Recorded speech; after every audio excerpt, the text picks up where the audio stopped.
Hello and welcome, all friends and devotees out there.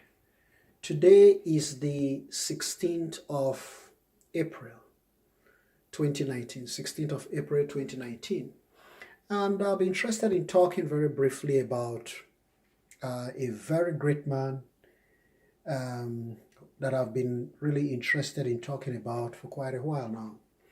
And this man is very great personality, a Buddhist, I'll say a Buddha, and a tremendously good man that you really want to know. Very intelligent, very hardworking monk, and he is the pioneer of Buddhist teachings in Africa. He started a mighty um, temple and institution in Bronkhorstpoort, Johannesburg, South Africa. His name is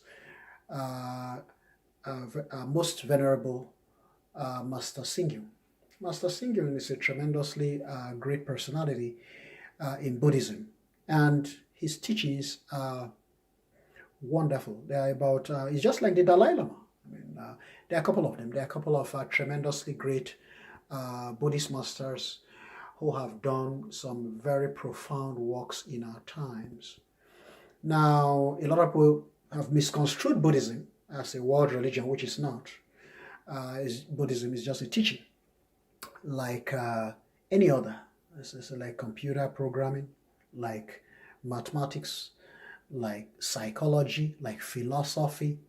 Okay, it's just a teaching and a school of thought, which was established in India. And then the Chinese government, about 2,000 years ago, they got this school, which has already been in India for over half a millennium, over 500 years. And then the government of China, they brought the teachings and the teachings of this great teaching into China to compare for comparative studies with the equivalent Chinese school, which is called Confucius. Confucius is a Chinese grandmaster and the founder of Confucianism. Confucianism, again, that's a Chinese school of thought. And then, of course, the government, they found this Buddhism in India, and then they brought the other school to compare the two schools. But today, of course, a lot of ignorant folks who have no knowledge about these things, they've misconstrued them as world religions, which they are not, though. So these are teachings. Again, Buddha was very particular. He wanted to teach people how to get away from suffering. Suffering, again, was the research that the Buddha carried out. Suffering, what is the cause of suffering? Why do human beings suffer? Because we are too attached. We're attached to so many things. We have desires, attachments, and of course, our desires and our attachments bring a lot of suffering and pain in our lives. This was what the Buddha discovered 2,500 years ago. He was a prince. His father was the king of Nepal. So when the Buddha made these discoveries, he decided to abdicate his throne. He decided to leave his father's kingdom and go and research suffering. He wanted to pay attention without distraction. If he had ascended the throne after his dad and became the next king of northern India, then, of course, he would not have enough time to seriously devote to extirpation of suffering, which was the Buddha's objective. The Buddha wanted to find out, why do human beings suffer? Why suffering? What is the cause of suffering in the world? And then he decided to investigate step by step. So he moved out of his father's kingdom, left the throne of his father, and went to investigate suffering. And after several years, he was able to come out with serious, fantastic solutions that we all apply today, which is categorized as Buddhism. Okay, these are great teachings that have come from the Buddha. That's what they call Buddhism. Buddhism is a school. You can say Buddhism is Buddha's university, Buddha's school. Okay, where Buddhism is a school, Buddha's school of thought, if you want to put it that way. And of course, the Chinese government brought the Buddhist teachings from the Buddha school in India. They now brought it into China to compare for a comparative studies They wanted to compare how do these teachings go. Then they found, oh, this is a beautiful teaching. It compares really greatly with Confucianism, which they had in China, because the Chinese were busy reciting Confucian classics. And that's what they all did throughout China. So when they brought the Buddhism, they said, fantastic, this is just wonderful. And then they added the Buddhism to the Confucianism. And we have fantastic results today. So the Buddha, again, in your life, if you wonder, why do we suffer? What is the cause of our suffering? If that becomes a very important research you want to embark on, then that's called Buddhism. You're really particular. Why do human beings suffer? What's the cause of suffering? What if the suffering was taken out of the world? What will the world become without suffering? There are some human beings like us who pay very great attention to that. So there are some people who are not interested, but there are some people who are interested. Why do human beings suffer? Because all over the world, people suffer. Why do human beings suffer? It's a very serious research. That was Buddha's research. So the Buddha paid attention to one point only. And of course, today they come saying everywhere, the Buddha is, what do they call him? The Buddha is atheist. The Buddha had no belief in God. The Buddha had no belief. And I keep correcting them. No, the Buddha was not an atheist. The Buddha was not like an atheist. Like we Americans. This United States of America. And then an ignorant person doesn't know about America, say, oh, all Americans are liberals, because the person heard recently that America is a very liberal country. George Washington fought for freedom. And so the person just say, oh, Americans are all liberal people. They are very liberal-minded. That's wrong. Because Americans have liberals and they have conservatives. So somebody who knows more about America says, no, no, no. There are two large groups in America. And according to the Constitution, according to the struggle, the battle of George Washington fought for a free America, there are two kinds of America. There's a liberal and there's a conservative. Okay? That's somebody who knows a bit more. So people who are ignorant, who don't know anything about Buddhism, they go out and say Buddhism is atheism, it's paganism, it's atheism, it's non-belief in God. Nonsense. And I told them, you've never read the Dhammapada. The Dhammapada, I authored one and I translated one. Okay, I have the Dhammapada authored and translated in English and in African language. So we know a bit more than those people who hold, Buddhism is atheist, it's a refusal to worship God. Buddha did not worship God, and Buddhists are atheists. And you find some fantastic, Buddhist authorities claiming this, and it's nonsense because, how do we know it's nonsense? It's just nonsense because when you go back to the sacred writings from the Buddha himself, the Dhammapada. Now, the Dhammapada is the summary of Buddhism. After the Buddha recited the sutras, after he lectured the sutras, that's as I'm lecturing you now, he taught the sutras to his students, then he summarized. The Buddha was so intelligent, he summarized all his research, all his findings, all his teachings into a single book called the Dhammapada with 423 verses. And I'd like you, when you want to understand the Buddha very well, I'd like you to go to verse 30 right now of that Dhammapada. When you go to verse 30 of the Dhammapada, you see Buddha praising the god Indra. All right? Buddha said Indra was the most distinguished among the gods. Are you talking of a Buddha that is not God conscious here? Nonsense. Nonsense. It just means the person is ignorant of Buddhism. So when you hear people talking about Buddhists as world religion, as Buddhism, as atheism, these are just people who are ignorant, who don't know about Buddhism. So the best way to resolve that for yourself, to be sure about the path of peace and enlightenment that you walk on in life, is to say, well, these people are talking about Buddha and they are talking about Buddhism. Why don't we go directly to Buddha himself and see what Buddha says about Buddhism? You see how to deflect fools and idiots who don't know what they are talking about.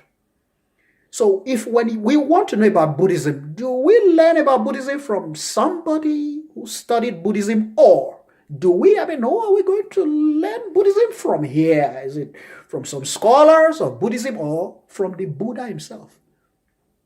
So the most intelligent person say, no, you know what? Before you guys begin to talk about Buddhism, why don't we go to the Buddha himself? Who is the teacher of Buddhism? Is it you folks or scholars 2,500 years later? A lot of corruption, a lot of nonsense. You guys who did not even see the Buddha with your faces. Never had an audience of the Buddha. He's talking 2,500 years back here. You know. So who is to talk and lecture us and give us the concrete learning? No, why don't we go back to the Buddha and see what does the Buddha say about Buddhism so that we know about Buddha, right? Those who are really interested here. Why don't we just go back for a moment? What did the Buddha instruct about Buddhism? What does Buddha tell us? It is when the Buddha failed to tell us something about his teachings, right?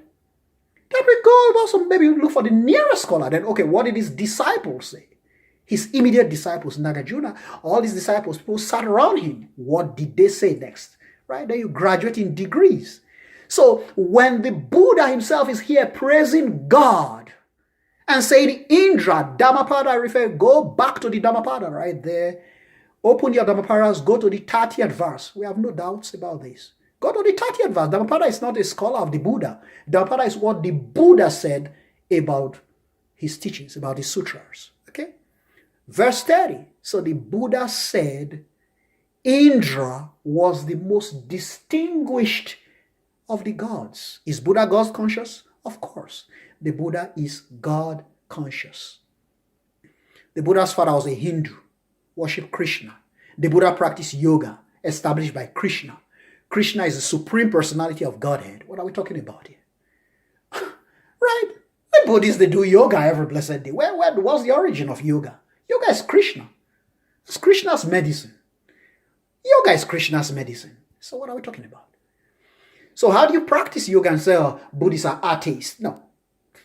So somebody comes to you and says, oh, all Americans are conservatives. That person doesn't know anything about America. Somebody comes to you and says, oh, all Americans are liberals. That person still doesn't know anything about America. No, America was established by George Washington. Okay? Fantastically free system. It has a large population of liberals who have one line of thinking. Right? And then it has a large population of conservatives who have another line and many more groups. That person knows a bit more about America than somebody else comes with one-dimensional error and says, oh, all Americans are liberals. See? So somebody comes and says, all Buddhists are atheists. Well, it just shows that that person doesn't know a lot about Buddhism. We have a lot. Buddha welcomed atheism. That shows that it's not a religious. Buddha is not religious. It's not a religious fanatic. If somebody comes and say, I don't believe in God, Buddha say, please have a seat in my class. I'll teach you. Somebody comes and say, I believe in God. I know there is God. Buddha say, please have a seat. Buddha does not care whether you believe in God or that's not the issue. The issue was suffering. Guys, what do we do to take suffering out of your lives? Got it now? See where the confusion came from? So somebody who doesn't believe in God comes in, Buddha welcomes him. Please have a seat. Somebody who believes in God, yeah, I believe in God. I pray 20 times a day. Please have a seat. We all have the same problem to try to deal with. We are researchers, right? You go to doctors, medical doctors, right? Medical doctors are working on what's the next great disease that plagues the world? Cancer. They find solutions, better solutions than chemotherapy. So a medical doctor is a Muslim. Medical doctor is Catholic, is there. Medical doctor is Hindu, is there. But they are not there to talk about Hinduism or Catholicism, or Christianity or Islam. Right? But they are from those traditions. You have doctors from these traditions, of course. Those doctors are coming to talk about AIDS or cancer and what to do about cancer or AIDS to remove that disease from the world, extirpate the disease. Got it? So Buddha will welcome, just like America welcomes the Conservative Party. Our president currently, Mr. Trump, is conservative, right? The previous president, Barack Obama, was liberal. So America welcomes these great minds with differing ideas, different ideas. Okay? So that's the Buddha. That's the exact Buddha is like George Washington. The same way George Washington stood for the freedom, whether you're conservative thinking Americans or liberal thinking, these are all Americans in the same nation, in the same brotherhood, in the same system. So that's Buddhism. That's a better understanding, much better understanding of Buddhism. Buddha was a man that welcomed atheists as well as godly fanatics. You're all welcome. You are all suffering. Our reason of coming together in a conference is to try to extirpate suffering from our lives. And you can go back and give worship and glory to your God. Praise God. Right? And you who don't believe in God can go back to your house, sit down, free think, and do what you have to do. But our interest is not in God or no God. Buddha's interest is not in that. Buddha's interest is more serious interest. What do we do about this cancer? So Buddha is known as a doctor because that's what he is. So the Buddha is interested in the serious issues, not in God, not in no God, but in suffering. Human beings know that they feel pains. What do we do about the pains? What do we do about the suffering? How do we positively research, investigate these issues and extirpate them from our lives so that we can have better lives? More peaceful, more satisfactory, more enriching lives. This is what concerned the Buddha, not God or no God. Okay, so Buddha was God conscious. You can see that Buddhists practice yoga, which the Hindus practice. Yoga is coming from Krishna, the Supreme Personality of Godhead. Okay, then Dhammapada 30 is what I refer everybody to. Go to the Dhammapada and read verse 30. The Buddha is talking about Indra. The god Indra, the Hindu god Indra, being the most distinguished among the gods. Buddha praised the god Indra for being very attentive, very alert, and very careful. And it was because of attentiveness, alertness, and carefulness that Indra gained distinction among the gods. This is the Dhammapada from the Buddha. Okay, so anytime you see people talking about Buddhists as atheists and you want to correct them, you always correct them by saying, all these things you guys are talking as scholars and researchers is a great idea, but what did the Buddha say?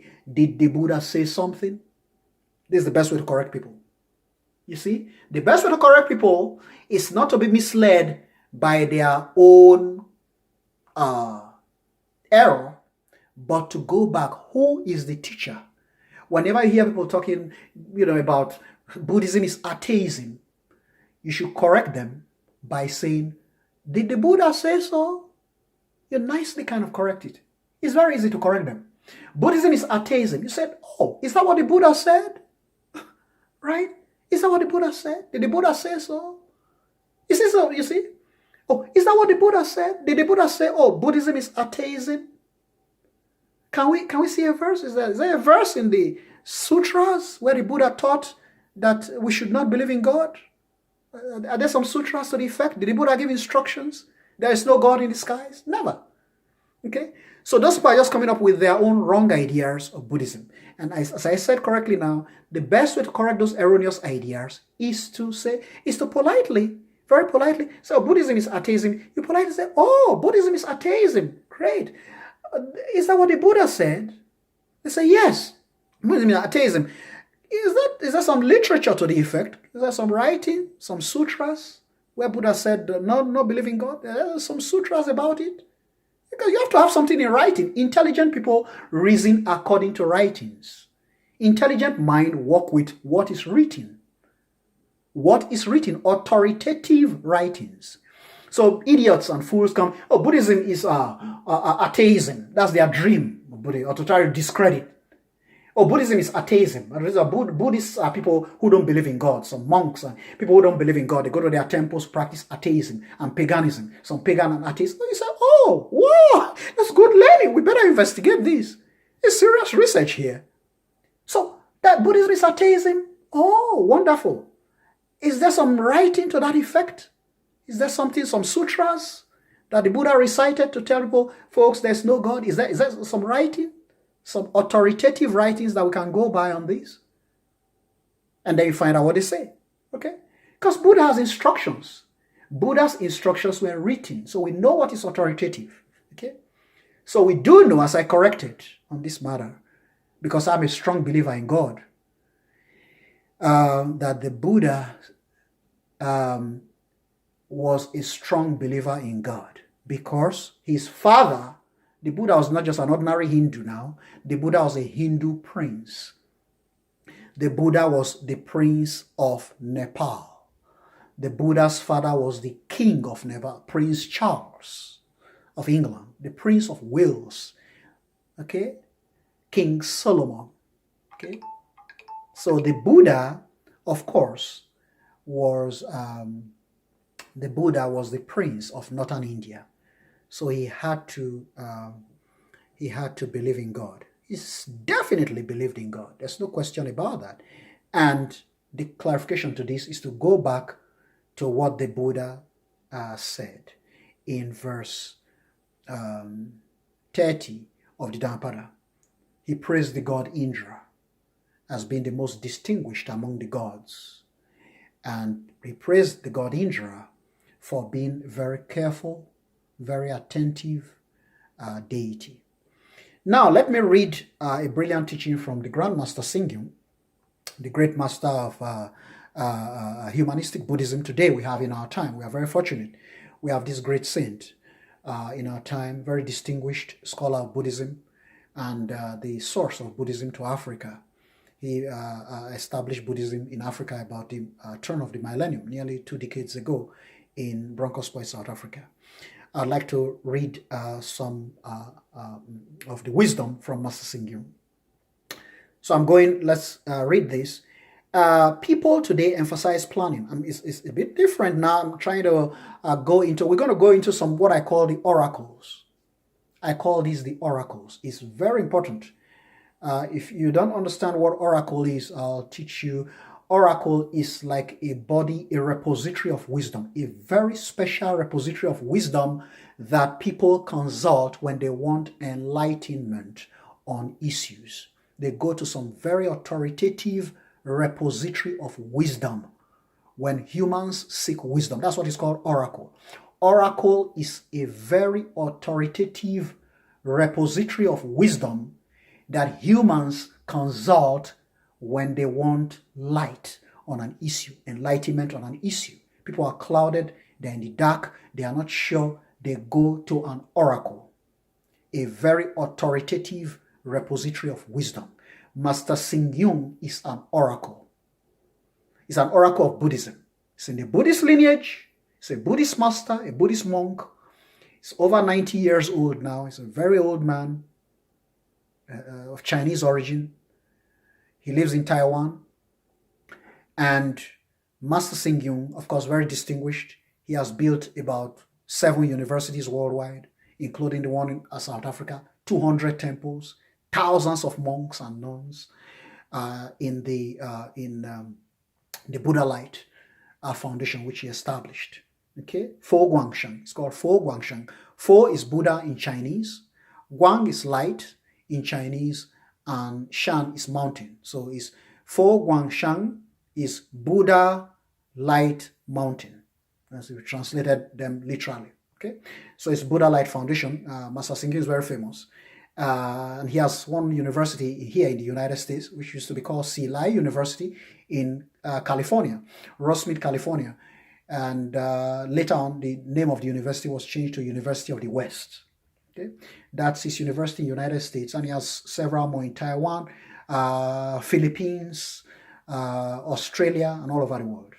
Okay, so let me read from this oracle of our time. Still a living oracle. He's in his 90s. Master Hsing is an oracle, is an authoritative repository of wisdom in the Buddhist lineage that sincere people like us. I am a person, a scholar who sincerely, you see, you have to be sincere. If you're not in a sincere search, don't bother. Because people who are very sincere, that I want to have wisdom on an issue. So they look for that wisdom. Okay, they consult what is called an oracle. Master Hsing is an oracle. And he says, I'm going to go through this very quickly. People today emphasize planning, organization, and management in everything they do. For instance, our careers, families, and human relationships all need management. He's talking about managing ourselves, how we manage ourselves and our lives from day to day. That's an oracle. You can take that as an oracle for today. People consult oracle, right? They go, what does the oracle say? Wisdom What do you say? So that we shall do accordingly. We want to act according to wisdom. Okay, so they are called consultants. They go and consult the oracle. Wisdom, what do you say? Talk to us so that we can live and walk by wisdom. Okay, that's what we are doing right now. Okay, so you consult, you divine, you have a divination, you consult an oracle, and the oracle says, people today emphasize planning, organization, and management in everything they do. For instance, our careers, families, and human relationships all need management. In addition, those who are wise work to enhance social welfare and culture. Those who are benevolent work to enhance charity and righteousness. Those who are respectful work to enhance finances and friends. And those who are enthusiastic practitioners work to enhance happiness and Dharma joy. Dharma is the law of the Buddha, or the teachings of the Buddha in summary. Dharma joy. However, ultimately, people need to know how to manage themselves. I talked about managing yourselves. That's what the oracle is telling us. Okay? People need to know how to manage themselves as individuals. Okay? We need to know how to manage ourselves and our lives. Okay? Here are 4 keys for self-management. So the oracle is releasing to us 4 keys, 4 golden keys, if you may, of self-management. We want to find out how to manage our lives. 1, the first key, a golden key, okay, or key of wisdom. Seek improvement in learning. Seek improvement in learning. Life is a path of endless learning. A saying reminds us, learning is never complete, for you are never too old to learn. Learning is not temporary. It is a lifelong endeavor, and it is not limited either to what happens at school. There is always something to learn within a household, company, or community. In fact, society in general is like a university, providing us with endless opportunities for learning.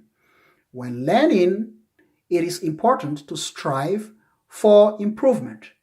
We should not be complacent or arrogant, because by always seeking to improve, we will be able to raise ourselves to a higher level.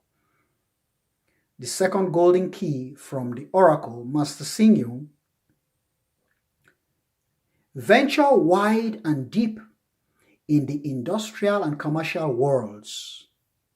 Venture wide and deep in the industrial and commercial worlds.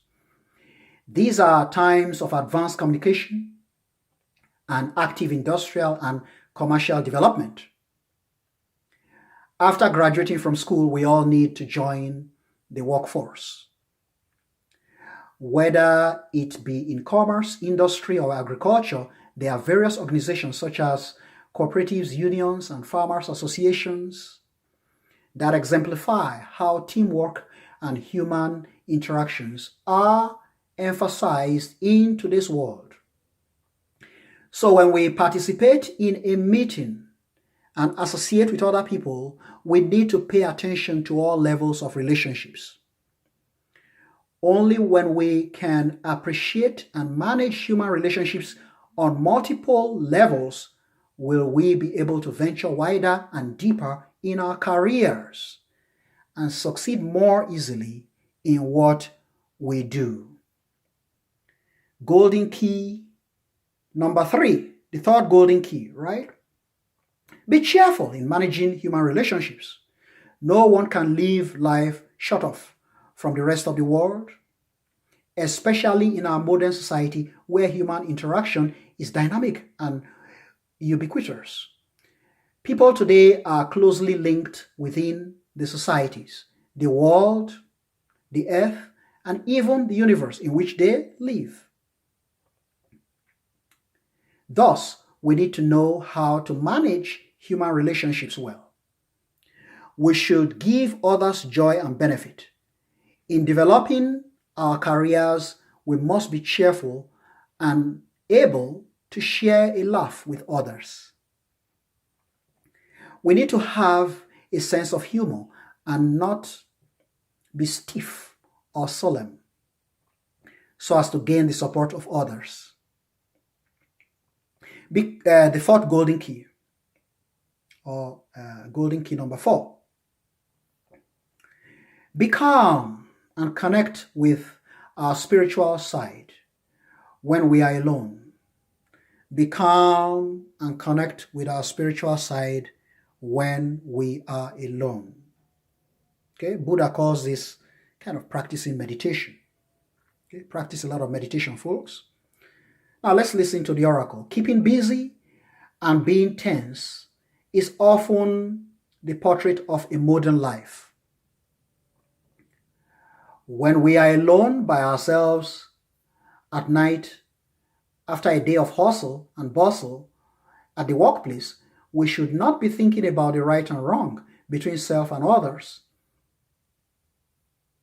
experienced during the day. And we should not be obsessing about the good or bad, nor the loss or gain of our work. Instead, we should calm ourselves to enjoy the peace of our mind and our spiritual world in order to gain strength to start the next day refreshed. That's the final golden key. And then we summarize. Let's summarize this. A very successful Japanese entrepreneur, the founder of Panasonic. Remember Panasonic? You might have 1 or 2 Panasonic electronics, or you might have seen a couple of them. Of course, it's very famous business. A very successful Japanese entrepreneur, Konosuke Matsushita, was praised as a god of management. He is called a god of management, the founder of Panasonic.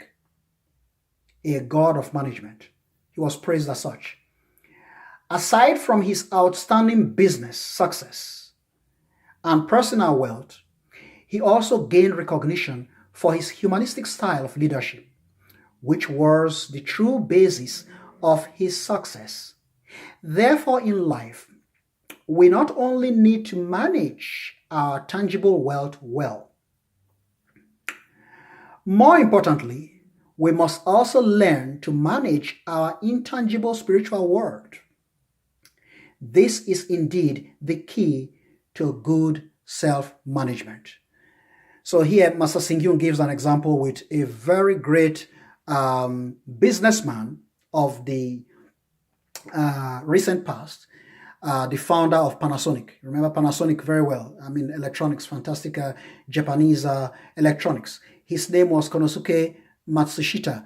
He was called the god of management. This is a very great Japanese entrepreneur that started a small-scale business, survived in,